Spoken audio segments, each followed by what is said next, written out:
Nós queremos saudar a todos com a paz do Senhor, amém? Eu quero, primeiramente, louvar a Deus pela vida do pastor Evaldo, pastor presidente desta igreja. Eu perguntei aqui para ele, já há 25 anos, caminhando aí para 26 anos, não é isso? De pastor neste campo. E nós louvamos a Deus pela vida dele, pela vida da Assembleia de Deus aqui em Timon, que sempre uma igreja histórica e que na verdade foi pastoreada por homens de Deus lá no passado e continua o progresso da obra de Deus na direção do pastor Evaldo, né? Sempre é um prazer louvar a Deus pela vida dele, da esposa, né? Em nome do Senhor Jesus. Professor Damasceno está aqui conosco. Professor Damasceno, ele trabalhou muito tempo conosco na faculdade, é um amigo. Damasceno não é amigo oculto, ele é amigo aberto, é um amigo que defende, é um amigo que faz jus a essa palavra mesmo. Ele é meu amigo, né? Então eu quero louvar a Deus pela vida do professor Damasceno, né? Muito inteligente, ele é muito inteligente. Professor Damasceno está aqui conosco, já foi apresentado os pastores que acompanham comigo, né? Pastor Josiel, né? Que o pastor Evaldo trouxe ele para cá. Eu perdi muito, irmãos, ele vindo para cá, porque é um grande pastor, um grande pastor. Ele ali trabalhou conosco, um homem sincero, sem falsidade, não gosta de conversinha réia, não é de corredor. Eu acho bom, irmão.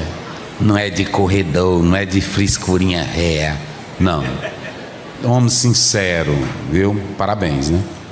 Senti muito a saída dele de lá. Até minha esposa disse: tu podia ter dito pro pastor Evaldo. Eu disse: mas como ele já tinha falado comigo, eu com vergonha do pastor Evaldo, não tinha mais como eu fazer nada não. Aí eu disse para ele: fica contigo, José. Eu disse: não, pastor, mas é o senhor. Disse: não vou falar nada não. Mas um grande pastor, mas está bem também, é um grande pastor, trabalhador. Ele, a esposa, cadê ela? Está ali, Adinal. São gente do céu mesmo, pastores sinceros. Ele trabalhou ali comigo 6 anos, todas as áreas que ele foi, deixou todas elas bem feito. E aí só chegar no gabinete e dizer: pastor Zé, se o senhor me ajudar nisso bem aqui. Aí quando eu chegava lá, estava um trabalhozão muito bonito, muito lindo. É a última área que ele trabalhou, deixou toda bem feita. E quando ele foi sair, ainda foi assim: olha lá, eu estou deixando assim, assim, assim, e tem tanto assim, assim, assim de dinheiro que está sobrando. Eu disse: rapaz, parabéns, viu? Deus te abençoe, em nome do Senhor Jesus. Queridos, nós vamos trazer a palavra. O pastor eu até anotei aqui a atuação do Espírito Santo na edificação dos docentes, né? Nós vamos abrir as nossas Bíblias na temática que eu fiquei responsável. Como é uma palestra, então eu estarei abordando isso com os irmãos e as irmãs. João 16, aliás 14. Aqui em Timon, o pastor, meu nome aqui é o pastor Antônio Carlos falando. Eu tenho um marco aqui muito importante, né? Pastor Arthur, ele, quando era presidente aqui, ele me deu a oportunidade, eu não era nem pastor, e eu vim pregar nessa cruzada que ele falou aqui, já tem muito tempo, né? 33. Foi aqui que eu recebi. Eu ia subindo nesse carro. Olha aí para vocês entenderem como é as coisas de Deus. Eu ia subindo nesse carro da cruzada, e aí uma irmã segurou no meu braço aqui, aí citou para mim. Ela não citou, ela profetizou. Só que ela profetizou dizendo assim: Deus manda te dizer que Ele te dá uma língua erudita. E eu desci dali, recebi aquela palavra dela, e depois eu meditando, todas as vezes que eu chego em Isaías capítulo 50, verso 4, eu só me lembro dessa irmã, porque é Isaías 50, verso 4. o Senhor te dará uma língua erudita. Só que eu pensava que língua erudita, que a gente pensa que língua erudita é de acadêmico. Nada disso, tire isso da sua mente. Tem nada de acadêmico. Língua erudita é a língua que Deus te dá para dizer a palavra para levantar o caído.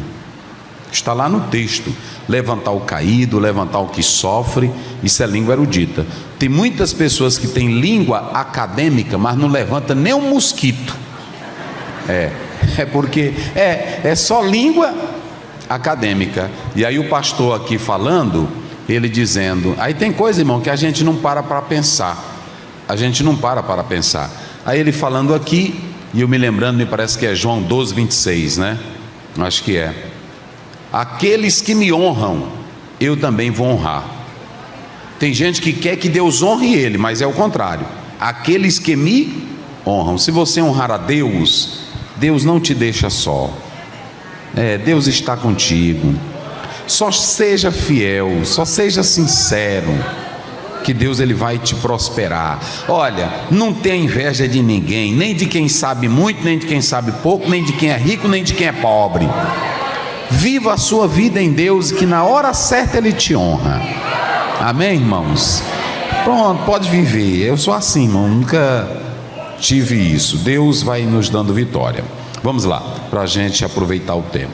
14, verso 26.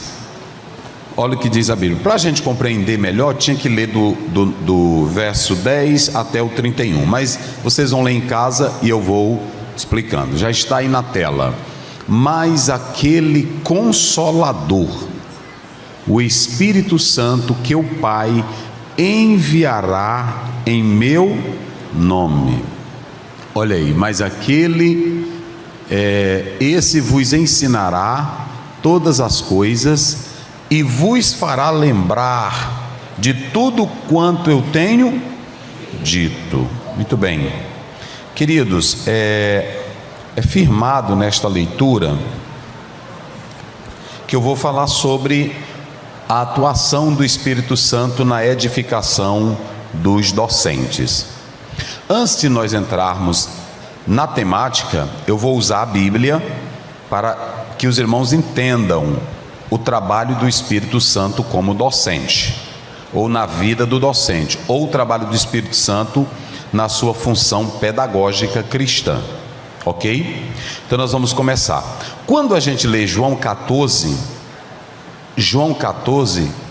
é um capítulo muito, eu diria assim, se olhar pela psicologia humana, pela ótica humana, é um capítulo triste, porque é o capítulo que Jesus declara que ele tem que morrer. Ouçam bem, ele vai ter que declarar que tem que morrer. Duas coisas vão ter que acontecer: Jesus vai ter que morrer e vai ter que ir embora. E quando o pai do irmão Lucas, que trabalha conosco, o pastor Aloíde, né? Do Mateus, que trabalha lá conosco, está aqui, um prazer, ele esteve lá, o filho dele também trabalha conosco, é uma alegria revê-lo, viu?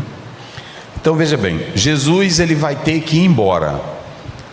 Então duas coisas vão acontecer: uma, ele está declarando que vai morrer; a outra, ele está declarando que não estará mais com os seus discípulos fisicamente. Então perceba que você tem duas problemáticas para os discípulos. Uma, ele não vai estar mais com os discípulos fisicamente. Segundo, ele vai morrer. Só que Jesus, e eu quero que toda a igreja preste bem atenção, eu vou falar pausadamente para que todos entendam. Como é uma palestra, não é uma mensagem, é uma palestra, eu quero falar isso. Quando Jesus diz isso, ele começa já aliviando os discípulos, dizendo assim: não se turbe o vosso. Olha como é que ele começa: não se turbe o vosso coração.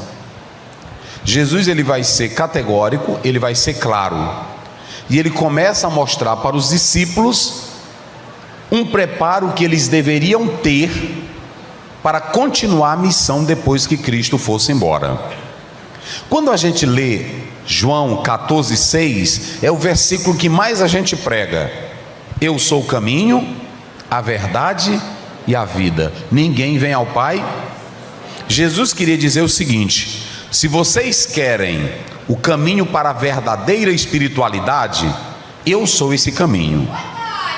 Não é Hare Krishna, não é pensamento místico, não é ideia subjetiva. Ele estava dizendo assim: se vocês querem a verdadeira espiritualidade, eu sou o caminho.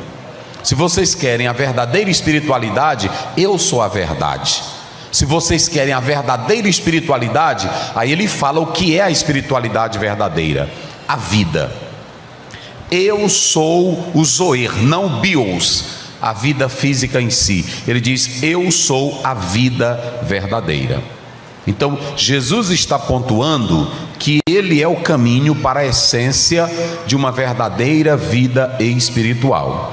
Quem quer ser bem crente, ele é o caminho. Quem quer ter poder, ele é o caminho. Quem quer ter autoridade, ele é o caminho. Quem quer ter santidade, ele é o caminho. Quem quer a verdade, ele é o caminho. Quem quer a vida, ele é o caminho. Quem quer a paz, ele é o caminho. Quem quer viver sem tribulação, atribulado, ele é o caminho. Não se turbe o vosso coração. Crede em Deus, crede também em mim. Então, a partir desses primeiros versículos, ainda tem outra coisa, que é uma problemática que muitos confundem. Olha o que ele diz. E ele diz assim: na casa de meu pai há muitas moradas. Se não fosse assim, eu vou teria dito: vou preparar-vos lugar. Nós usamos também esse primeiro versículo para ratificar a doutrina do arrebatamento, mas ele não é somente usado para isso. Que moradas foram estas que Jesus foi preparar? A grande questão aqui é que eu particularmente acredito que a morada que Jesus vai preparar era em referência à morte dele, que através da morte dele ele iria abrir o caminho para que Deus se tornasse morada em nós e nós termos o direito de entrar na cidade santa pelas portas. Olha, só para os irmãos terem uma ideia, coloque aí, irmão, o verso 21. Olha aqui, olha o que diz a própria Bíblia, a palavra de Deus, como nós vamos falar aqui. Vamos lá, João 14, 21. Se encontrou? Pode colocar aí, senão eu vou ler aqui, olha aí. Aquele que tem os meus mandamentos e o guarda, digo à igreja bem forte aí, esse é o quê? Esse é o que me ama. E aí vamos lá, em prosseguimento ele diz assim, vamos lá: e aquele que me ama será o quê? E o que ele diz mais? E o que mais? Olha, veja bem, tem irmão que diz assim: eu queria que tanto Deus se manifestasse para mim.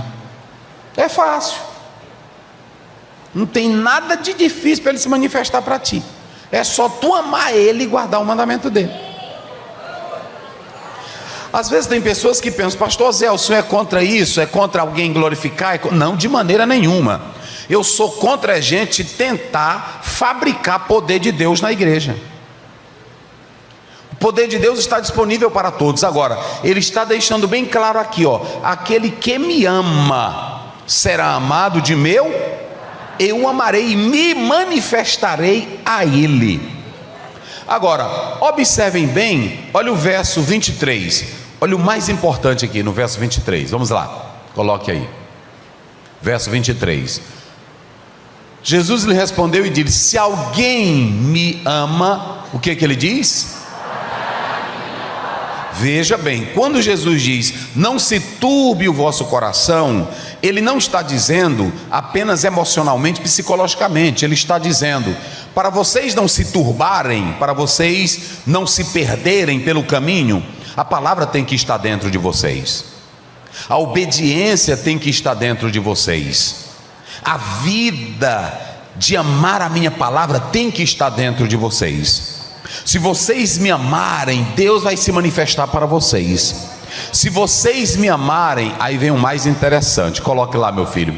Olha o restante do versículo: eu e o meu pai, o meu pai o ama, e o que acontece? E viremos para, e o que ele vai fazer? Veja que quando você pega morada do versículo 1, morada desse versículo, a ênfase é preparar a morada. Jesus, pela morte, ele vai nos dar acesso ao Pai, e o Pai vai ter acesso em nós para morar em nós. Essa é a grande perspectiva de João. Mas tudo bem, depois que ele diz assim, todas essas verdades, aí ele vem para o mais interessante, que é do verso 10 até o 31. A primeira coisa, vamos agora observar isso aqui. Jesus, ele fala de se estar ligado nele. De se estar ligado nele. No verso 10, ele diz assim: não crês tu que estou no Pai, que o Pai está em mim? Jesus começa mostrando o relacionamento que ele tinha com o Pai. Digam comigo bem forte: relacionamento. Vamos lá, relacionamento. Agora ele estava dando a importância de se estar ligado no Pai, e o Pai ligado nele. A mesma coisa ele queria com os seus discípulos. Ele quer que cada um esteja ligado nele, em Jesus Cristo. E como se daria essa ligação com Jesus? Ela se daria pelas obras, ela se daria pelas suas palavras.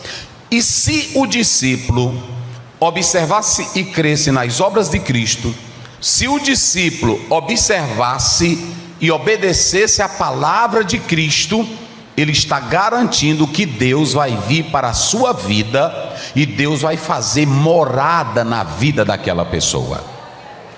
Só que algo mais interessante vai acontecer. Quem está ligado em Jesus, escutem bem essa, quem está ligado em Jesus vai ter comunhão com Jesus. E quem tem comunhão com Jesus, ele vai dar o Espírito Santo na vida desta pessoa. Olha como é lindo, gente. E quem tem o Espírito Santo na vida tem paz. No 14:27 ele diz: deixo-vos a paz. Quem tem o Espírito Santo na vida? E por que você fica se preocupando, se turbando? Por que você fica desesperado? Por que você fica atribulado? Por que você não tem paz? Por que você não tem alegria? Por que você não se aquieta? Todo cristão que está ligado em Jesus Cristo, que atenta para as obras dele, que tem comunhão com o Pai e que tem o Espírito Santo na vida, tem uma vida de vitória e uma vida verdadeira pelo Espírito Santo de Deus. Aí, observem bem, é que quando você chega no verso 13, ele diz assim: e tudo quanto vocês pedirem ao meu Pai, ele... Agora, por quê? Jesus estava dizendo: se vocês estiverem ligados em mim, eu vou para o Pai, e quando eu chegar lá no céu, eu vou estar à direita dele, e eu vou ser o intercessor de vocês. Tudo que vocês pedirem em meu nome na oração, vocês terão a garantia, porque vocês obedecem a minha voz, vocês creem nas minhas obras, vocês têm comunhão comigo, e o Espírito Santo está dentro de vocês. É por isso que eu vou ouvir nos céus. Então veja que Jesus está mostrando, eu estou começando aqui, mostrando para vocês como é que o Espírito Santo vai começar a trabalhar. Aí entra as ações dos discípulos. Jesus, ele começa a dizer: se vocês guardarem, se vocês praticarem a minha palavra, ouçam bem essa aqui agora. Isso aqui é muito forte, que eu vou dizer para os irmãos, os que estão aqui, quem está nos escutando, escutem bem. Quando Jesus, olha, coloque aí o verso 14, só para os irmãos terem, o verso 12, coloca o 12, olha o verso 12, vamos lá, verso 12, leia a igreja bem forte.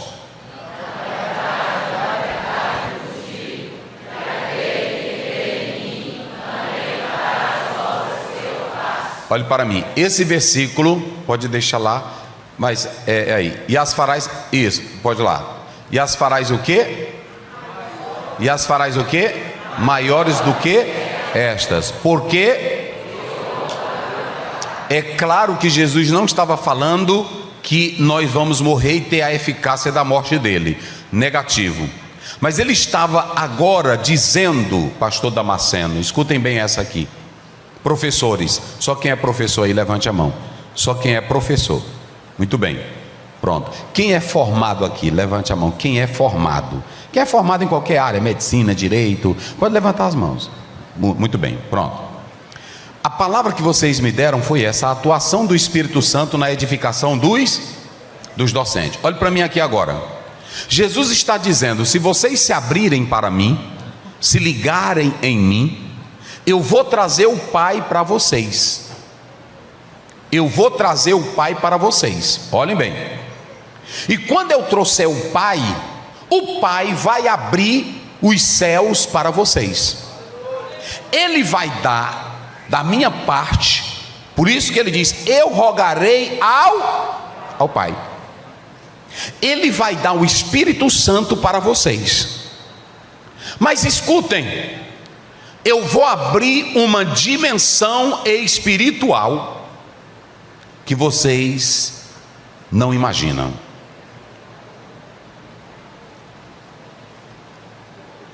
Eu vou abrir uma dimensão espiritual que vocês não imaginam. Esse versículo que foi colocado na tela, primeiro, ele tem uma dimensão geográfica, ele abrange isso, porque em Atos 1:8, sereis testemunhas aonde? Jerusalém, aonde mais? Até aonde? Nós iríamos ou vamos entrar aonde Jesus, quando esteve fisicamente na terra, ele não entrou. Jesus veio pregar o evangelho no Maranhão? Vamos lá, Jesus pregou o evangelho no Pará? Quem foi que pregou o evangelho no Pará? Mas ele disse: vocês farão coisas. Olhe para cá, olha a dimensão do Espírito Santo de Deus na nossa vida. Esse versículo já derruba por tese aquilo que é sustentado pelos calvinistas, que os dons. E como é que a Bíblia diz? A Bíblia não fala que dons cessou. Irmão, olhem para cá para vocês entenderem. O Espírito Santo dentro de nós, ele jorra como uma fonte poderosa. E se ele está dentro de você, você entra numa dimensão espiritual não imaginável por você. Você crê que o Espírito Santo pode te usar para pôr as mãos sobre os enfermos e ele ser curado? Você crê que o Espírito Santo pode te usar para expulsar demônios, sim ou não? Você crê que o Espírito Santo te leva a uma dimensão de línguas estranhas? Você crê que o Espírito Santo te leva para uma vida de fé grandiosa? Quem acredita nisso, diga glória a Deus. Essa é a dimensão. E eu vou dizer aqui uma coisa para os pastores de Timon, para os crentes aqui, para os professores: tenhamos cuidado, porque se essa dimensão espiritual faltar entre nós, ninguém mais vem para cá.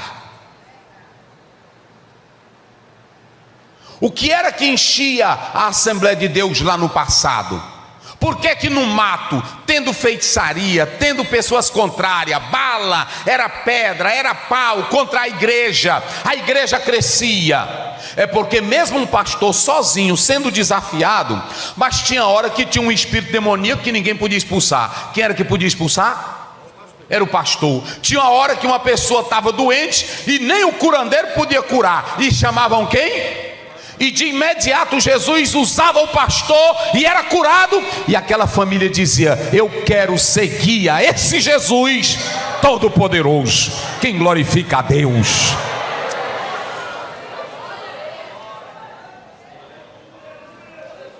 Mas o grande problema, nós temos homem demais no Brasil, mas cada um, sabe como é? Está bebendo na beira do rio, está bebendo só na cacimba.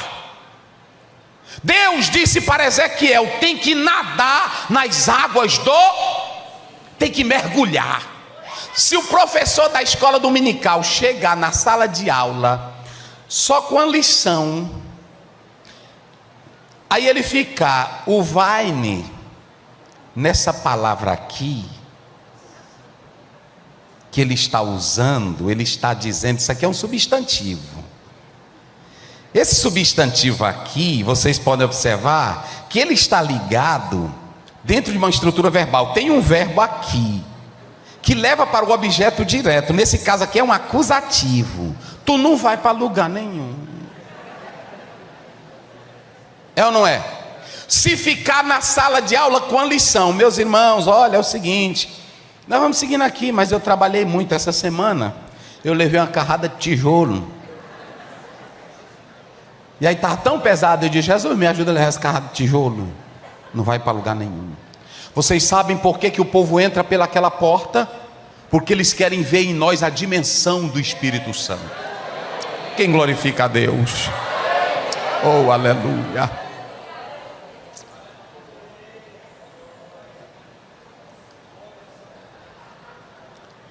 Me coloca João, deixa eu ver se não me esquece, João 1:51, vê se é, rapidinho aí, João 1:51, vê se é, como é que diz aí? Dimensão, João, aqui ó, olha aqui, e disse-lhe, coloca os 50, deixa eu ver aqui, aí a gente volta aqui pro, Jesus respondeu e disse-lhe, vamos lá, digam comigo, dimensão espiritual. Hoje esse treinamento aqui, quando eu estava preparando essa aula para os senhores, é uma coisa que eu estou pedindo também para o meu ministério. Por isso que eu achei muito bom essa temática. Eu estou pedindo isso para a minha vida. E eu quero também que os senhores entendam isso.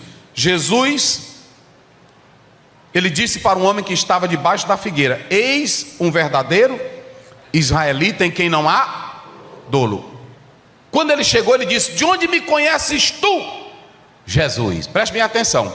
Se um pregador aqui disser assim, o irmão da identidade 1347, levante, aí você já vai ficar, meu Deus, não é assim? Não, isso aí tem curso para isso. Tem curso. Tem pregador que ele é como um detetive, ele conhece até a irmã. Tem irmã que entra na igreja que a cara dela já é de prova. É assim, não é? A cara dela já é de quê? De prova. E como é cara de prova, ele vai cantando aqui, aí ele começa, Deus tem mistérios, não é assim? Aí ele vai descendo no púlpito, levanta aí tua mão. Aí ele já vai lá, já vê a cara dela de choro, de lágrima. Aí ele vai, né? Aí garra. Aí a igreja olha, isso não é dimensão espiritual. Olha para cá. Jesus diz, só porque eu te disse que eu te vi debaixo da... Isso está no campo externo. Ele disse agora, como tu é crente de verdade, tu crê em mim, de agora em diante tu verás o céu.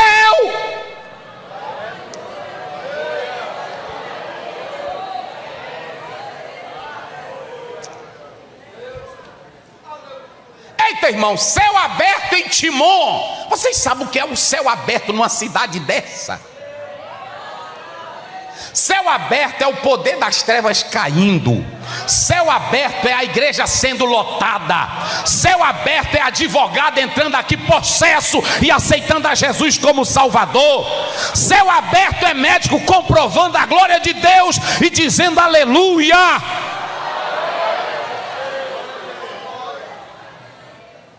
Tu verás o céu. Agora olha para cá, você pensa que o Espírito Santo ele te usa só para tu dar uns pulinhos na igreja? Não, isso não é dimensão. Eu vou te mostrar na Bíblia o que é dimensão. O Pedro chegou lá em Samaria, estava acontecendo o maior avivamento, não estava? E quando ele chegou lá, o que tinha lá? Tinha um homem que quando viu ele estender as mãos, o que aconteceu? Era Jesus batizando, era Jesus renovando. Aí sabe o que ele disse? Me dá esse poder. Eu quero esse poder. Vocês já imaginaram? Prestem bem atenção, senhores, com todo respeito. Quem é que anda hoje admirando nós, dizendo, eu quero isso aí que tu tem? diga. Quem é? Eu fui pregar agora numa festa que eu fiquei triste quando eu voltei de lá. Que eu fui, era dos crentes. Aí deu até um pouquinho de gente na cidade. Eu até disse, rapaz, deu muita gente. Aí no outro dia o irmão mandou uma foto de uma banda. Foi ele que mandou. Agora que eu me lembrei. Que não cabia, a praça ficou pequena. Eu caí de joelho lá no meu quarto. Eu disse, meu Deus, o que eu estou sendo para ti? Porque quando era 4 horas da tarde, a rua da Inglaterra estava lotada para ouvir Spurgeon pregar. E quem está atrás de nós? Se nós não tivermos a dimensão espiritual,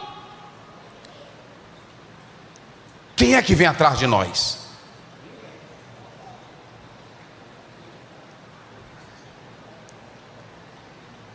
Só que Jesus está dizendo, se vocês se abrirem para o Espírito Santo, coisas maiores,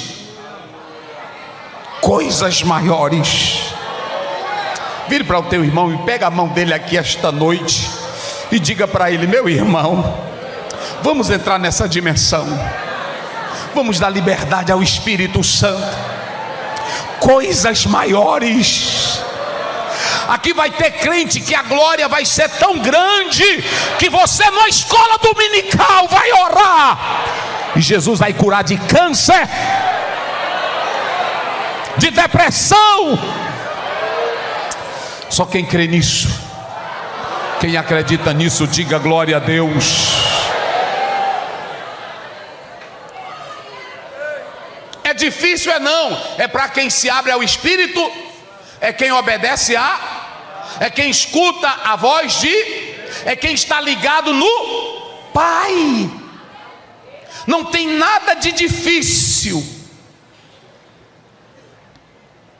Observe que Jesus, olhem para cá, o grande problema dos pentecostais é que muitos deram ênfase, eu vou falar isso aqui agora, e nós estamos falando para professores, deram ênfase ao poder sem conhecer. ênfase ao poder sem conhecer. Olhe para cá. Quando Jesus disse assim, não se turbe, creia, eu sou o caminho, ele está dizendo, para vocês entrarem nesta dimensão, vocês precisam conhecer o que eu quero dar a vocês. E aí vem o mais interessante, observem, nunca você lê nos 3 versículos de João, sobre o Espírito Santo, você nunca lê sobre, falando dele aqui, no texto, falando de força, falando de energia, falando de emoção, falando de grito. O Espírito Santo aqui nos 3 capítulos, o irmão já colocou 14, 26. Mas vamos colocar aí de novo, irmão. O irmão que está me ajudando aí. Para a igreja ler comigo bem forte. Eu quero que você compreenda o papel do Espírito Santo na sua vida. Vamos lá. Olha aqui, ó. Mas aquele Consolador, leiam comigo bem forte. Mas aquele, mais forte, mas aquele, o Espírito Santo, que eu, esse vos, todas as, e vos fará de tudo, o que eu tenho o quê? Que eu tenho dito. Agora, 15 e 26, não esqueça mais isso, você vai marcar o papel do Espírito Santo nos 3 capítulos de João. Olha aí, vamos lá, 15, 26, vamos lá. Mas quando vier o que eu da parte do vos hei de enviar, olha o que ele diz, aquele Espírito do que procede, o que ele vai fazer? Agora 16, o verso 14, o verso 13, 16, 13, vamos lá, olha aí, vamos lá. Mas quando vier aquele Espírito de, ele vos guiará, Então preste bem atenção, nos 3 versículos, o Espírito Santo, ele é simplesmente um Entendeu agora? Professores, pregadores, líderes, irmãos, vamos lá. Observem bem, se o Espírito Santo não é uma energia, não é um karma, não é um brahma, se o Espírito Santo não é uma força, todas as vezes que se segue, ainda ele sendo o pneuma, tendo uma neutralidade, mas sempre vem seguido do pronome ou vem substantivado, o Espírito da verdade, o Espírito Santo, substantivado, adjetivado. Vocês podem observar que nas 3 leituras que se leu, observem que ele nunca dá a ideia de uma força para gritar, para pular, para correr.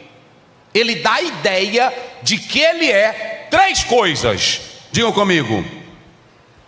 3 coisas que ele é no texto. Ele é o quê?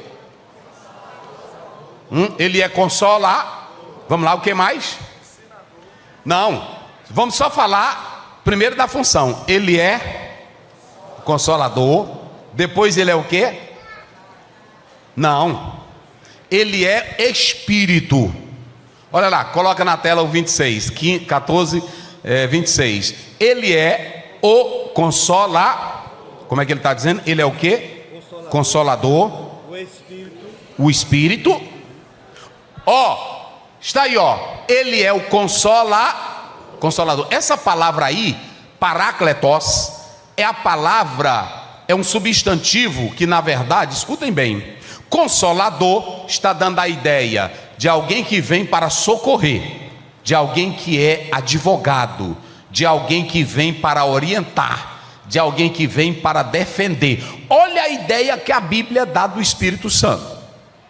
Vocês pediram para eu falar da atuação dele no docente. Como é que ele não é uma pessoa e como é que ele vai atuar no docente? Então o Espírito Santo, ele é alguém convidado para ficar, aliás, o Consolador, alguém convidado para ficar, alguém convidado para orientar, alguém convidado para defender, alguém convidado para ser advogado. Só que o Espírito Santo, pastor, ele não é advogado da igreja. Tire isso da sua mente. O Espírito Santo não é advogado ele é advogado de quem? Advogado pessoal, é isso? Quando você lê, me parece que é 1 João, né? 2, filhinho, não pequeis, mas se pecardes, temos o quê? O Espírito Santo morreu por nós na cruz. Ele conhece a natureza pecaminosa. Ele se encarnou. Então ele não pode ser advogado do pecado. A Bíblia é direitinho, é porque a gente... E ela responde ela mesma. O Espírito Santo é advogado de Cristo e não da igreja. Entendeu o mistério agora? Porque o Espírito Santo, qual é o papel dele? Glorificar a Cristo. Qual é o papel do Espírito Santo? Ensinar a lembrar aquilo que Jesus... O Espírito Santo não bagunça nada do que Jesus faz. Eita, glória a Deus, quem pode dar glória? Nós gostamos de bagunçar, principalmente professor, e até nós também pastores. Gostamos de bagunçar como? Esse aqui está pregando, é um exemplo. Ele está pregando, eu já estou aqui atrás. Errado.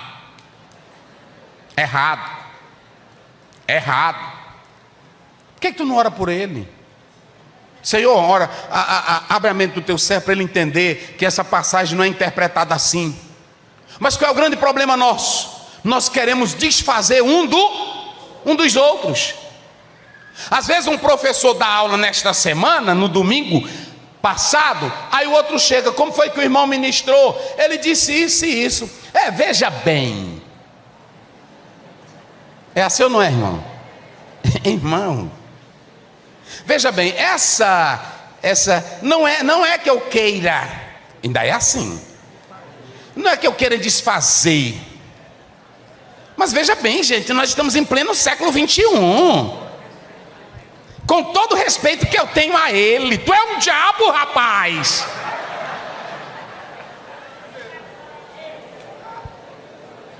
Na economia divina, na Trindade, não há confusão entre Pai, Filho e Espírito.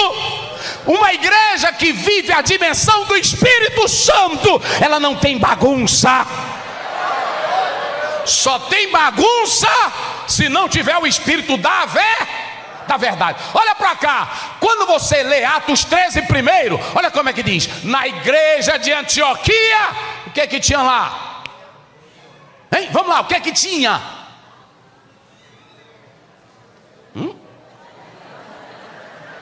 Bota, irmão, ajuda eles aí, bota na tela. Atos 13 primeiro. É 13 primeiro. Olha aqui, eu vou mostrar aqui para vocês. Olha aqui, ó. O que tinha, olha. E na igreja que estava em Antioquia, o que havia lá, gente? Vamos lá, bem forte. O que havia lá? O que havia mais lá? E por que hoje os profetas não dão certo com os doutores? Fica se digladiando. Tem deles que é profeta, na hora que vê a gente no púlpito, já começa dizendo: eu sei que tem aqui os críticos, mas eu falo é o que Deus bota na minha boca. Que espírito desgraçado é esse? Que a irmã está sendo usada para me desafiar. Aí também entra o doutor: eu não gosto desses irmãozinhos que andam levantando o dedo e profetizando. Deus não está nisso, gente. Essa não é a dimensão que Ele quer da igreja. Agora sabe por quê? É porque tem gente que só quer ser doutor na igreja, e tem gente que só quer ser, vamos lá, tem gente que só quer ser o quê? Fale bem forte, quem tem boca. Primeiro, tem gente que só quer ser o quê? Profeta. E tem outros que só querem ser o quê?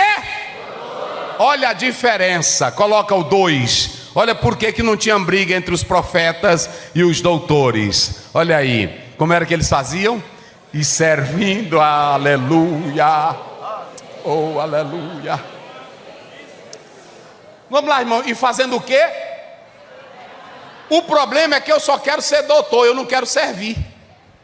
E o irmão só quer ser profeta, não pisa em culto de doutrina, não lê a Bíblia dele. É só na casa da irmã Chiquinha, lá no bairro Santo Antônio, enchendo a barriga e dizendo que está profetizando. Aí quando a irmã toca, ou o pastor vem: irmãos, venha para o culto, tem profeta que está aí andando. Pastor é só falando de mim, mas é inveja. É que ele não tem o dom que eu tenho. É assim ou não é, irmãos? É desse jeito, eu conheço todinho, irmão. Todinho.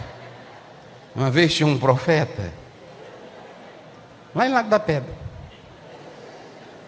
Aí as irmãs tinham, cada uma, a irmã tinha umas filhonas bonitas, cada um, e ele profetizando, e a irmã: meu Deus, ô homem usado.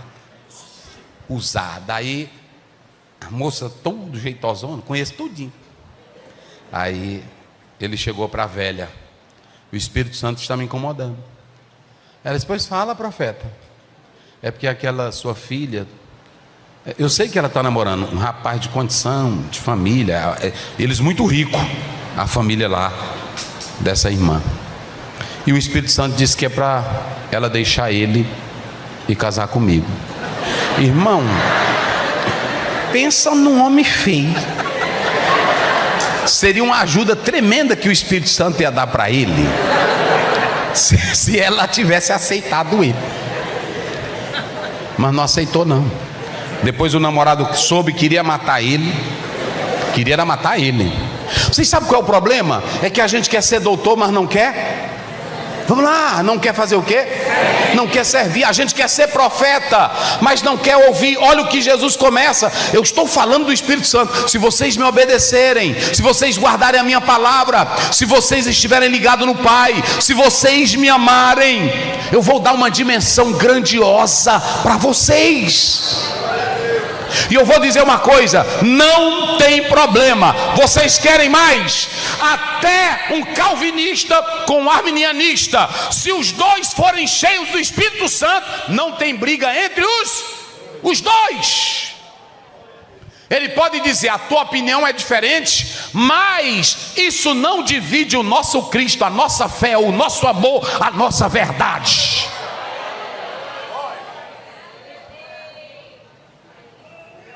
Aleluia. Agora preste bem atenção. O Espírito Santo, ele é o Consolador é o quê? Alguém fala de advogado, eu já falei. Aí vem o Espírito. No grego há 4 conotações para a palavra Espírito, que é pneuma. Se vocês analisarem, fala do espírito humano, fala do espírito do diabo, fala do espírito de orgulho, é a conotação. Só que aqui é o espírito coeterno com o Pai e com o Filho. O Espírito Santo, ele faz parte dessa trindade. E quando nós falamos do Espírito Santo, aí o irmão colocou lá, quando você lê a Bíblia, Gênesis 1, 2, e o Espírito de Deus fazer o quê? Pronto. Aí quando você olha para esse lado, o Espírito Santo está trabalhando lá. Mas quando você olha para o Novo Testamento, o papel que Jesus vai dar para o Espírito Santo é, na verdade, 2. Quais são os 2 trabalhos do Espírito Santo na vida de um crente? No texto, vamos só pelo texto lá que eu li. Quais são as 2 coisas que o Espírito Santo vai fazer na vida do crente? Diga. Guiar e lembrar. Se ele vai guiar, ele é um didasco. Ele é um professor. Se ele vai lembrar, quem lembra é professor. Às vezes o aluno diz: professor, a senhora deu aquela aula assim, eu não estou me lembrando. Aí ela volta: o que eu te falei foi isso, isso e isso. Perceba que em todas as conotações de João, que ele fala aqui 3 vezes, ele diz: o Espírito guiará vocês em toda a... Então aqui o Espírito Santo, olhe para cá, a ênfase não é na experiência, a ênfase é no relacionamento. A minha pergunta para cada professor é: você tem relacionamento com o Espírito Santo? Nós não devemos ser a igreja só da experiência pentecostal. Nós devemos ser a igreja do relacionamento com o Espírito Santo. Relacionamento, capítulo 13 de Atos. Disse o Espírito. Quem é que estava falando ali? Atos 16. O Paulo projetava ir para Bitínia. O Espírito Santo os Quem era que estava dirigindo e guiando? Atos 15. Pareceu bem a nós e quem era que dirigia? Então não tinha nada apenas de emocionalismo, gente. Era o Espírito Santo como pessoa, guiando, orientando, falando. É por isso que quando você vai para as cartas, lá no Apocalipse, quem tem ouvido? O quê? O que o Espírito diz para quem? Então veja bem, quem guia a igreja, o pastor está apenas aqui representando, mas quem dirige ele é o Espírito Santo de Deus. Isso é relacionamento, não é uma experiência final de semana. Aí Jesus está dizendo: se vocês se relacionarem comigo assim, eu vou colocar vocês numa dimensão grandiosa. Quem está entendendo, diga glória a Deus. Observe que ele diz: o Espírito estará em vós. E aí, eu coloco aqui nessa pontuação, sobre o trabalho do Espírito Santo no docente, no professor.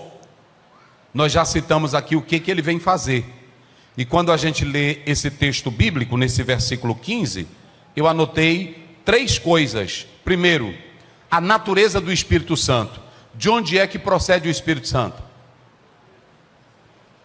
Eu rogarei e ele vos dará o quê? Então o Espírito Santo procede de onde? Do Pai. Segundo, observem que ele tem a sua origem no Pai. Qual é a natureza dele? Diga comigo, ele é consolador e Espírito. Ele não é matéria. Ele não é matéria. E a terceira coisa é a sua missão. Quais são as 2 missões do Espírito Santo na vida do crente? Vamos lá, 3, vamos colocar 3 missões do Espírito Santo na vida do crente, à luz de João. Qual é a primeira? Não, qual é a primeira? Ensinar. Qual é a segunda? Lembrar. E qual é a terceira? Guiar na verdade. Vamos dizer para nunca mais esquecer. Vamos lá, qual é a primeira? Ensinar. Qual é a segunda? Lembrar. E qual é a terceira? Agora prestem bem atenção a uma coisa que nós vamos falar aqui. Ouçam bem. O Espírito Santo, ele vem para tornar a obra de Cristo e seus ensinamentos na vida do docente algo gracioso. Tudo o que Jesus fez, tudo o que Jesus realizou, o Espírito Santo vem para o coração, tanto do docente como do discente, ele vem aplicar essas verdades ao nosso coração. Agora, a grande questão, eu coloco aqui, é saber como o docente pode trabalhar com o Espírito Santo para ser edificado. Vamos lá, agora vocês vão participar aqui comigo. Eu sei que o Espírito Santo trabalha em mim. E eu sei que tudo vem de Deus, sim ou não? Tudo vem de Deus, sim ou não? Sim. Mas só Deus é quem faz tudo em mim e eu não faço nada? Ou eu coopero com Deus? Eu coopero com o Espírito Santo? Sim. Não é para a salvação, mas escutem bem. Eu tenho que saber como docente, o Espírito Santo, ele pode trabalhar em mim para eu ser edificado. Primeira coisa que o professor tem que saber, ele tem que olhar para as Escrituras e saber como é que o Espírito Santo age. Quem é o Espírito Santo de Deus? Quando ele tem essa consciência, ele não vai mandar no Espírito Santo. Ele não vai dar ordem ao Espírito Santo, mas ele vai se render ao Espírito Santo de Deus. Um professor que é crente, santo, na hora que ele pega qualquer livro para ler, ele diz: Senhor Deus, eu estou com essa obra nas minhas mãos, que essa leitura venha me edificar. Senhor Deus, que esta leitura contribua para o meu crescimento. Deu para entender agora? Deus não vai revelar nada porque já está revelado na sua, mas ele vai iluminar. Irmão, coisa da Bíblia, escute bem. Não adianta tu ir para a Bíblia achando que a tua lógica, o teu entendimento, a tua cultura, o que tu estudou na universidade, o que tu pegou no livro, vai trazer edificação para a igreja. Nada disso. Coloca aí na tela, irmão, Lucas 24:45. Por favor, escute bem. É aí que muitos professores se perdem. Tem professor, pastor Evaldo, que ele dá uma aula de verdade, mas ele não transmite vida na aula. Vocês entenderam? Ele dá uma aula com todo o conteúdo de verdade. Ele mexe na geografia, ele mexe no grego, ele mexe no hebraico, ele mexe no latim, ele mexe no português. É um bocado de verdade. Só que é a verdade pesquisada. Ele não tem a vida que vem do Espírito Santo de Deus. Olha aqui, Então abriu-lhes o que, igreja? Para o quê?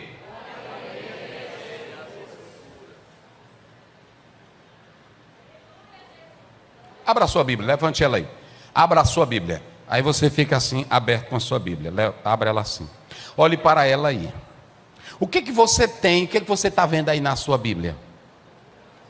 Vamos lá, o que você está vendo aí? Hein? Um monte de letras, de símbolos gráficos, mas se não houver uma iluminação do Espírito Santo, para mim não vale nada. Eu conheci uma tradutora, conheci assim, li o livro dela, ela traduzia a Bíblia fumando um cigarro e as cinzas caindo na página da Bíblia.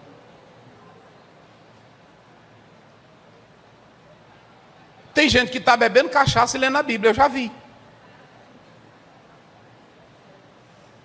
Orígenes, que era de Alexandria, ele dizia que além das letras, o método alegórico, ele dizia que por trás dessas letras tinha uma leitura mais profunda. Esse método dele não era bom, que criava conjecturas. Agora imagine um professor, ouçam bem, professores, eu estou falando para homem crente, para mulher crente. O professor pega esse livro, se ele não tiver espiritualidade, como falou o pastor Damasceno, isso aqui vai ser só letras. Só letras. Só letras. Só letras. E ele pode ler e pregar isso aqui. Vocês, até quando chega aqui um político, ou prefeito, ou governador, que ele começa a citar a Bíblia, até você glorifica. Lá mesmo no Tiriricau, já vi, foi muito. Ele glorifica, só que aquilo é uma citação teórica. Porque o diabo é o primeiro exegeta no mundo, é o diabo. O primeiro hermeneuta no mundo foi Satanás. E ele discutiu Bíblia com dois grandes mestres. A Eva e o Adão. Deus disse assim, lá no capítulo 2, não comam, porque vocês morrem. O que foi que o diabo disse no 3, 2 em diante? Olha a hermenêutica dele. Como foi que Deus... Aí ela foi, que ela também, já querendo se desviar, aumentou o negócio. Pode ler lá, você vai ver. Aí ele disse assim, não, é porque Deus sabe. Irmão, o diabo ele é sagaz. Ele não desfez nada, colocando culpa assim em Deus para amedrontar. Ele só disse assim, Deus sabe que vocês não vão morrer. É porque ele quer a glória só para ele. Mas se vocês comerem, vão ser como? Iguais a ele. Olha o que ele diz mascaradamente, ele cita o Salmo 91, 11, 12, ele cita numa hermenêutica errada para Jesus, Jesus que tinha Bíblia. Cuidado, professor, para tu não ser boca do diabo na sala de aula. Tem muito professor, a gente não fala isso, tem pastor que não fala, pastor Evaldo, porque tem medo. Eu não tenho medo, porque eu estou falando da verdade de Deus. Eu estava pregando lá no pastor Zé Carlos. Aí eu preguei numa igreja lá. Eu disse, tem muito filho do cão aqui dentro. Aí depois eu saindo, ele disse, rapaz, é mesmo. Eu disse, aí eu mostrei na Bíblia. Ele disse, eu nunca tinha assim. Eu disse, pois é, muito filho de cão. Deixa eu dizer uma coisa para vocês aqui. Um dia tinha um professor, não vou dizer o local, dando aula, dizendo, esse negócio de beber cachaça, não tem na Bíblia, gente. Onde é que você tem na Bíblia? Não beba 51. Aí tem muito crente que fica, é mesmo. É mesmo, não é assim? Aí quando eu cheguei na igreja, o irmão me disse, pastor, o irmão está ensinando a beber. Eu disse, rapaz, não faça isso, rapaz. Aí pronto, fui por longe, eu disse, irmão, estou prezando de tu ali, naquele setor. Não, vamos te tirar dessa, para não dar briga, né? Vamos tirar desse setor aqui e te botar lá na outra escola. Não, mas eu gosto é dessa, que eu estou interagindo, ensinando os cães a beber cachaça. Aí eu disse, não, vamos botar tu em outra sala. Aí no ano que vem nós te bota. Nunca mais eu botei. Porque veja bem, irmão, é diabo. A minha Bíblia ela não ensina a você como chegar em São Paulo. Quem já leu como pegar um ônibus de Timon para São Paulo? Tem na Bíblia? Mas ela tem como você chegar ao céu. Eu sou o caminho, a verdade e a minha Bíblia não ensina como fazer uma cirurgia cardíaca. Tem na Bíblia? Mas lá em Mateus 15, 19 ela ensina o que tem dentro do teu coração que não presta: adultério, prostituição. Aí tudo o Espírito Santo tira quando tu se rende a Ele. É ou não é? A minha Bíblia não ensina como fazer bolo. Quem já leu na Bíblia como fazer um bolo de trigo? Mas ela ensina sobre o pão da vida que leva para o céu de glória. E quem é o pão da vida? É Jesus Cristo, o Filho de Deus. Todo o princípio que nós quisermos tem na Bíblia. Agora, o que eu quero dizer aqui nesta noite é que se você pegou a Bíblia aí, pegou, abra, olhe para a letra. Aí o professor, ele é só carnal, ele não tem oração, ele não tem comunhão com Deus, ele não tem jejum. Aí ele olha, ele vê as letras, ele conhece a história. É como o diabo. Tiago diz que o diabo crê. Ele tem uma crença mental e consciência. Ele crê que estremece, mas ele não faz o quê? Não obedece. Olha para cá, em João 6,63, as palavras que eu vos disse, o que elas são? São espírito e vida. Hebreus 4,12, olha para ela agora. A palavra de Deus é viva e é Então quando o professor tem crença, o Espírito pega essas letras e leva ele para a dimensão espiritual, sabendo que ele está diante da palavra de... Quando ele vai dar uma aula crendo nela e ela ardendo nele, o aluno já sai da aula chorando. É assim ou não é, irmão? Ei, rapaz. Ô, pastor Evaldo, o senhor botou um professor agora na nossa sala. É homem. Só o homem começa a mexer com a Bíblia, ele fala na Bíblia que o mel está descendo na boca dele. Eu já vi pessoas dizerem assim: esse pregador, ele fala da Bíblia, parece que ele vê Jesus visivelmente. É assim ou não é? É coisa linda.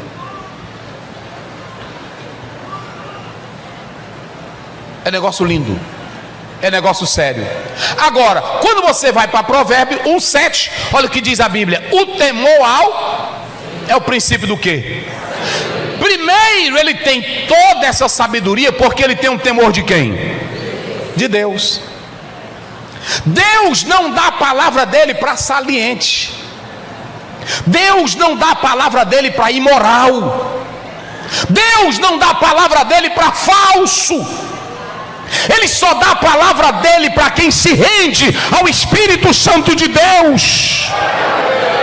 Coloca aí na tela, irmão, para eles lerem comigo, Salmo 119, verso 99. Olha isso aqui. Eu disse para um professor de hebraico, eu admirando ele citar a Bíblia, eu admirando ele citar as Escrituras, aí eu disse assim para ele: meu sonho é ser como você. Ele disse: é fácil. Eu disse: como? Ele: leia na tua Bíblia Salmo 119, 99. Tenho mais entendimento do que todos os meus. Vamos. Porque os teus testemunhos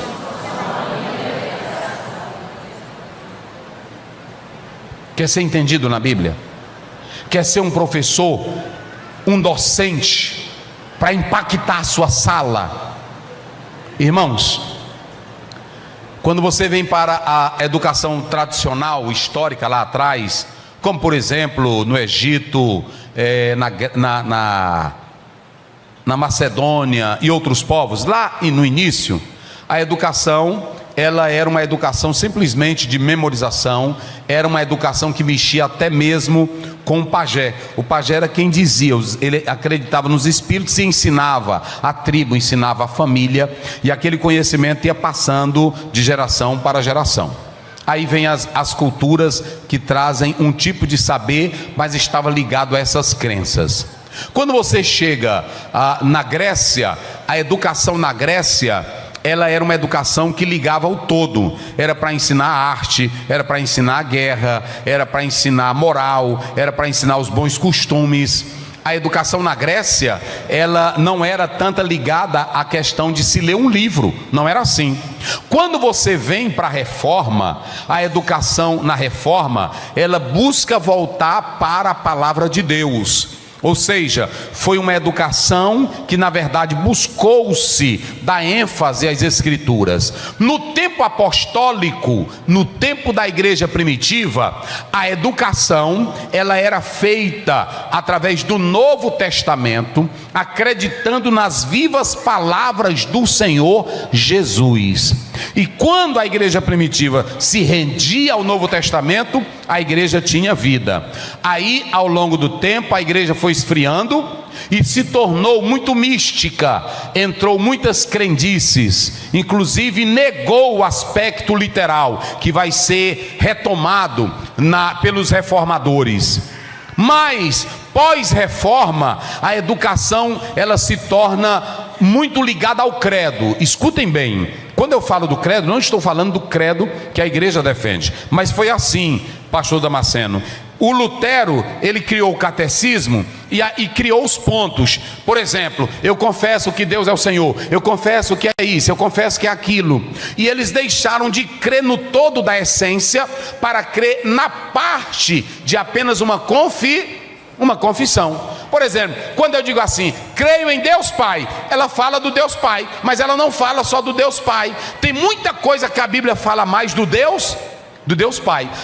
Cuidado para você não ficar orbitando em torno só de um pontinho e negar a essência das Escrituras. Aí se começou a defender só o lado confessional e se defendeu aquele ponto de um credo, de um catecismo, como ele falava assim. Então aí a igreja ela vai voltar de novo quase ao ponto zero. Por exemplo, como é que nós hoje estamos lendo a Bíblia? Como é que um professor da escola dominical está lendo a Bíblia? Como é que um pastor está lendo a Bíblia? Faça essa pergunta para você. A colocação dos senhores é que a Bíblia é a palavra de Deus. Mas como é que ela toca você? Se ela é a palavra de Deus, por que você não escuta ela, não se rende a ela, não chora quando a lê? Eu tenho que entender que o Espírito Santo de Deus tem a parte de me levar à compreensão, mas eu contribuo também. Isso está claro na própria palavra de Deus. É isso que nós podemos analisar aqui à luz das Escrituras. Então o Espírito Santo, nós já definimos ele aqui. Coloque bem na tela, irmão, por favor, 1 Coríntios 2:1, para os irmãos observarem. Vamos lá, 2:1, vamos lá, 1 Coríntios 2:1. Eu vou já fechar aqui o assunto.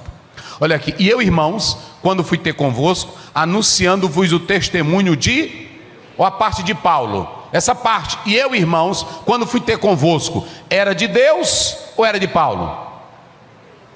Quem foi que foi levar a palavra? Paulo. Agora, quem era que estava dando a palavra para Paulo? Deus. Ou seja, tem a parte minha. Quem é que prepara a aula? Hein? Meu Deus, vamos lá, meus irmãos. Quem é que prepara a aula? É o Espírito Santo que vai lá em tu, pega ali a enciclopédia do Champlin, vai lá na tua biblioteca. É assim? Não, ele já te deu inteligência. Quem tem que pegar o Champlin sou eu. Quem vai pesquisar sou eu. Quem vai preparar a aula? Só que, agora olha para cá.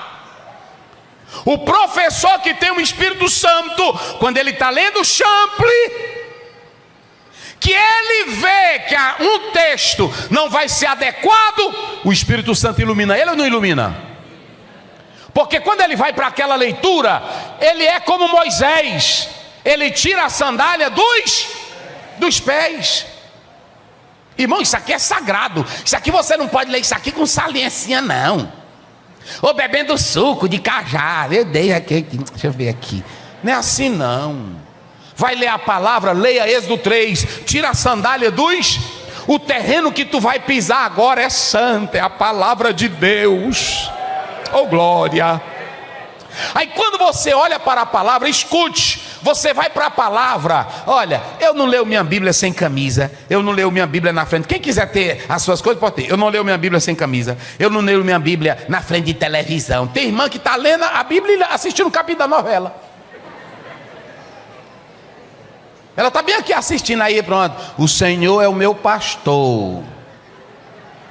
Será que vão matar hoje o fulano, né? Nesse capítulo aí. Aí ela deixa passar. E nada me faltará. Aí quando ela vê a cena, qual é a tua reverência com essa palavra?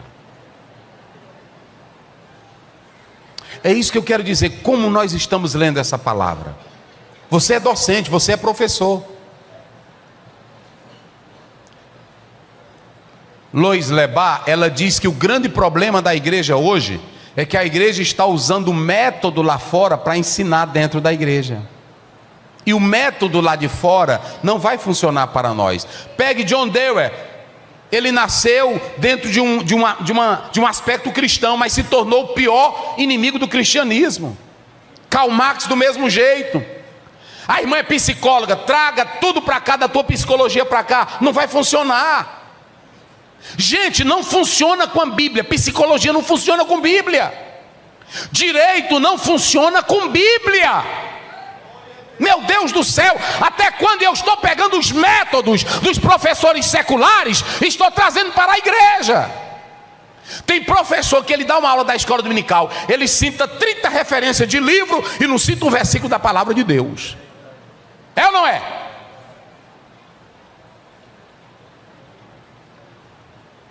Quer ver uma coisa? Coloque aí na tela, irmãos, 1 Coríntios 2,10. É porque eu vou falando e o Espírito Santo vai me lembrando. Vai, olha aqui, só para vocês observarem como não combina. Olha aqui, mas Deus, leia vocês bem forte, mas Deus, nulas, pelo quem? Meu Deus, vai, leiam.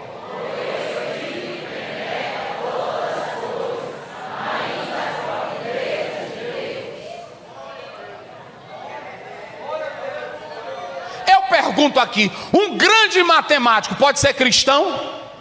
E na hora que ele entrar na área da matemática, agora sendo cristão, quando ele começar a contar, ele vai ver a glória de Deus. Ele pode ser um grande cientista, sim ou não? Mas quando ele aceitar Jesus, quando ele olhar para a natureza, ele vai dizer: os céus proclamam a glória de Deus. Mas tem alguma universidade no mundo que mostra que os céus proclamam a glória de Deus? Quem é que mostra isso? Só? E para tu entender esse mistério e acreditar nisso, quem é que te aprofunda? E para o Espírito te aprofundar, tu tem que ser o quê? Hein? Um professor. Eu estou falando para professor. Passa a semana todinha, aí ele... sexta-feira pega a lição, aí senta, bota uma garrafa de café, bebe o café, anota aqui, aí ele dá uma aula boa. Ele dá uma aula boa, mas ele não dá uma aula com vida. Queridos, só pode dar uma aula com vida quando alguém me convida. Vocês me convidaram para pregar, aí vocês me passam o tema, eu passo um mês todinho, meu Deus, o tema lá da tua igreja é esse aqui. Faz eu me lembrar dos textos que se encaixam nisso aqui. Espírito Santo, coloca a tua palavra na minha boca para que eu fale ao teu povo. Espírito Santo, não deixa eu falar de mim não. Aí eu tiro os dias exclusivos para falar com o papai, só para isso aqui. Vocês pensam que eu estou aqui à toa? Ou vocês pensam que eu fui num livrozinho e recortei e fiz? Eu escrevi aqui 9 páginas. 9 páginas. Tá aí, depois eu vou mandar para vocês. 9 páginas. Só para isso aqui eu escrevi 9 páginas. Mas é 9 páginas sofridas. Porque livro todo mundo tem, todo mundo pode comprar. Agora, para você dar uma aula, para mexer com a pessoa e ela ser crente e mudar, só se o Espírito Santo estiver dentro de você.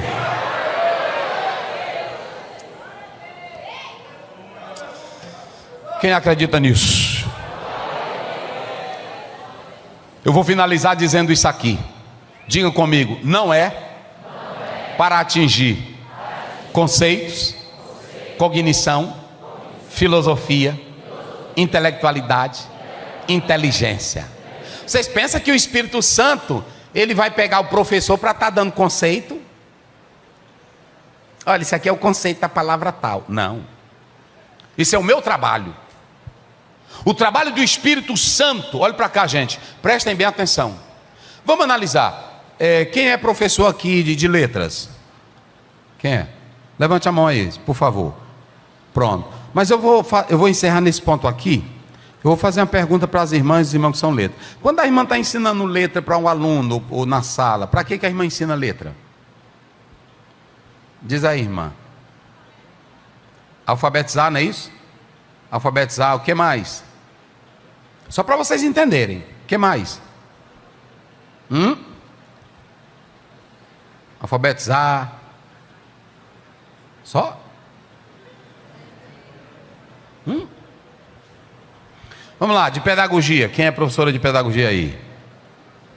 Pedagogia, levantou um lá. Quem mais?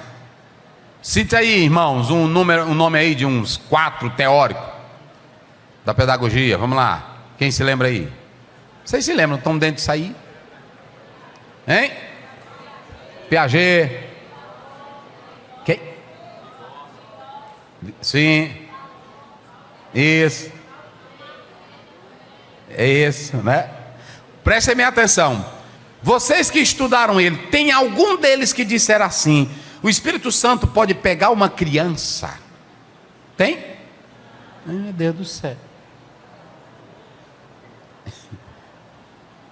O John Dewey foi dizer assim: evitemos falar em Deus e vamos matar da nossa história esse ser horrível. Educador.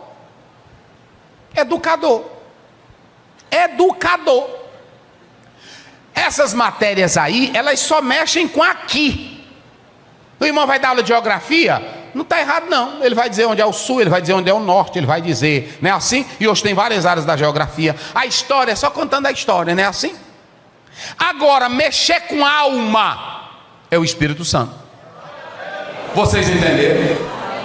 É por isso que tem irmão que diz: pastor fulano, tem até irmãos, eu gosto de ir para o culto, porque o nosso pastor é muito culto. Mas vocês podem observar que esse irmão que diz que o pastor é culto, a maioria é frio. É porque quando ele fala de culto, ele está falando da elite. Tem até irmão que diz assim: a nossa igreja é cheia de promotor. Eu fui pregar numa igreja que era cheia de promotor, lá no sul, e de juiz. E aí pronto, e aí eu rasguei, do jeito que eu sou, maranhense. Aí pronto. Aí quando eu fui descendo, o irmão: toma uma golada, que é de chimarrão. E aí eu bebi. Aí pronto, bebi de noite, toma outra. Aí pronto. Aí o irmão triscou em mim: você sabe quem é esse aí? Eu disse: não, é o juiz. Eu disse: pois tá bom, que ele estava no culto e eu ouvi a palavra. Vai ser mais crente. Aqui não tem negócio de classe. Aqui é o Espírito Santo de Deus agindo. Gente, olha para mim aqui, deixa eu dizer uma coisa: quem dá conceito é professor, quem dá nota é professor. Espírito Santo dá é vida. A palavra do Espírito Santo é para te dar vida eterna. Quem glorifica a Deus, levanta a tua Bíblia e diga glória a Deus.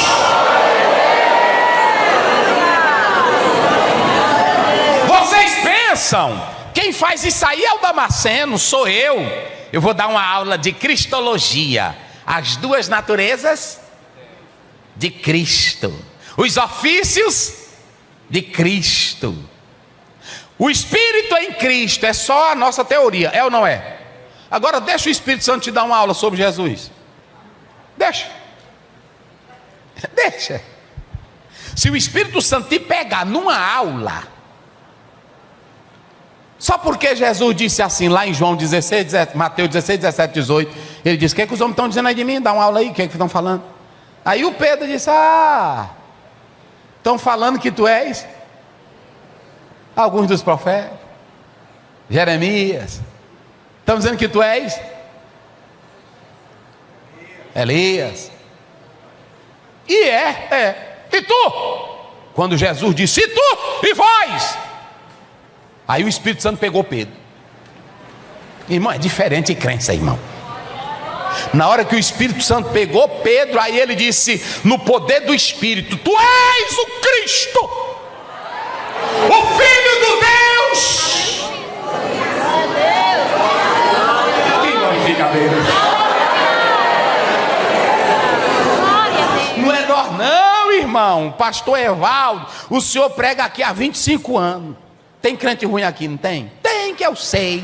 Agora o que eu quero dizer é que se fosse por ele, todo mundo era bom. Mas olhe para cá, eu, pastor Zé, eu posso pregar, estou 11 anos no Tirirical, eu não vou mudar crente ruim. Nem Moisés mudou. Só quem muda, irmão, é o Espírito Santo de Deus quando tu se rende a ele. Força não, porque se tu botar a tua força é como tu pegar um cabo sem machado e bater na árvore. Não bota a tua força não. Às vezes eu estou botando a minha força. Eu tinha isso antigamente. Eu queria que Jesus batizasse com o Espírito Santo e eu cantava 30 hinos. E 30 hinos eu ficava batiza, batiza, batiza, batiza, batiza, batiza, batiza, batiza, batiza, queima, queima, queima, queima e nada. E a irmã já cansada, eu disse: agonia, irmão. Aí a minha parte, eu estou forçando. Aí Jesus olhou para Pedro e disse: bem-aventurado és tu. Por quê? Diga, igreja, por quê? Não foi carne e nem foi sangue.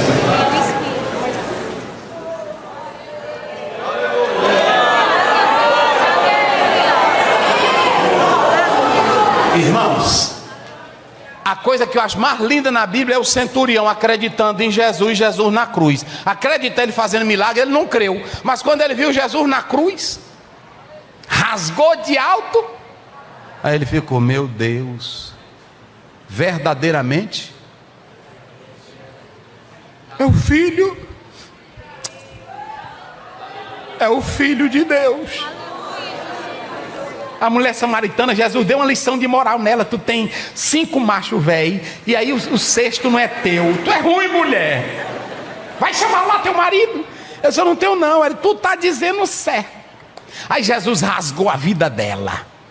Com o meio que Jesus estava rasgando, ela não aguentou. Eu vejo que tu és. Eu vejo que tu és. Eu vou já na cidade. Ela que estava com vergonha do povo foi buscar água meio-dia. Agora ela entrou na cidade gritando: vinde ver de um homem que disse tudo sobre a minha. Não será o Messias?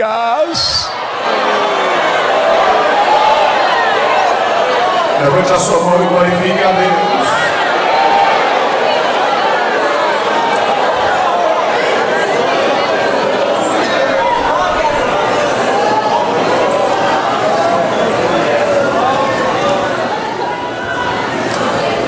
O Espírito Santo, como mestre em nós, ele não vem apenas para nos dar conceitos sobre quem é Jesus.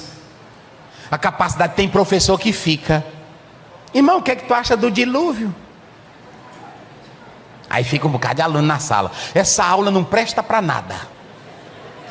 Eu acho que foi local, e tu foi universal, não é assim? Aí fica: e pastor, a mancha em Caim era a cor preta? Tem irmão que anda com isso. Eu disse: irmão, larga disso de mão, deixa dessa besteira. Um dia um irmão disse: pastor, hoje eu tive uma visão, o diabo apareceu para mim. Era um pretinho.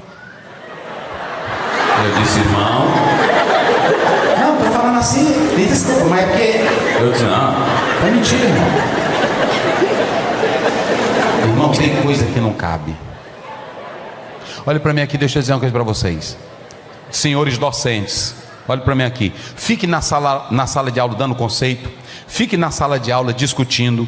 Fique na sala de aula debatendo. Não vai levar a nada. Tem que ser como um pastor amigo meu. O irmão chegou e disse, pastor, me explique, o dilúvio foi universal ou local? Ele disse, leia aí. Aí o irmão leu. E as águas cobriram todos os montes que havia na terra. E matou todo mundo. Ele disse, sim, pastor, aqui está dizendo, mas não está. Ele disse, não molhou. Molhou. Matou. Então pronto, irmão.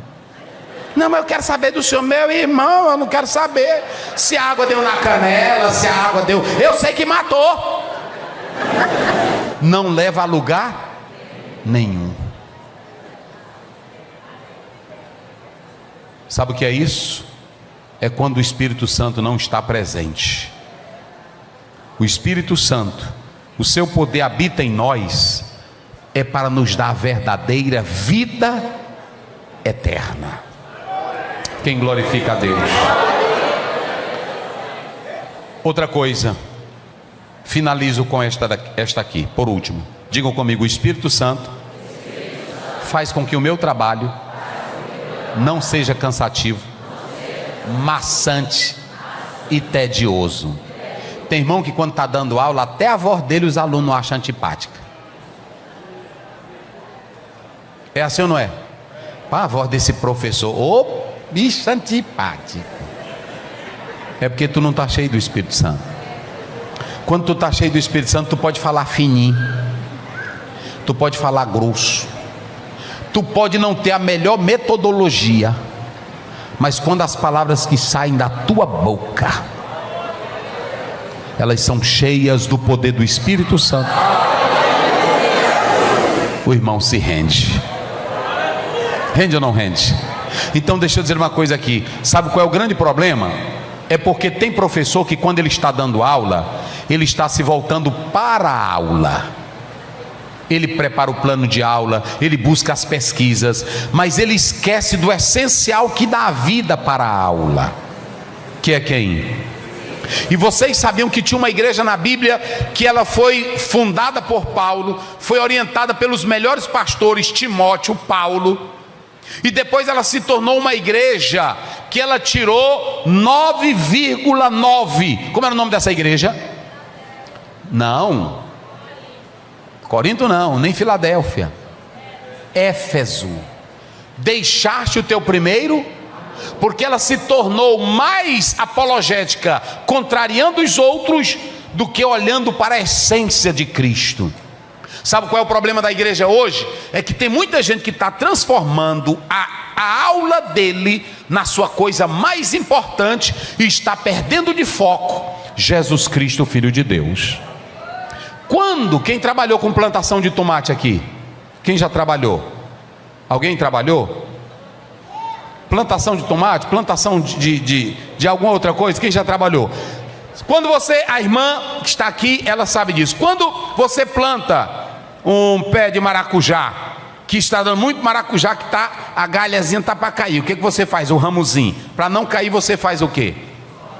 Vamos lá, diga bem forte, faz o quê? Coloca o quê? Uma escora. Agora eu pergunto, só porque a escora está sustentando o maracujá, quem é que está dando o maracujá? É a escora ou é o pé?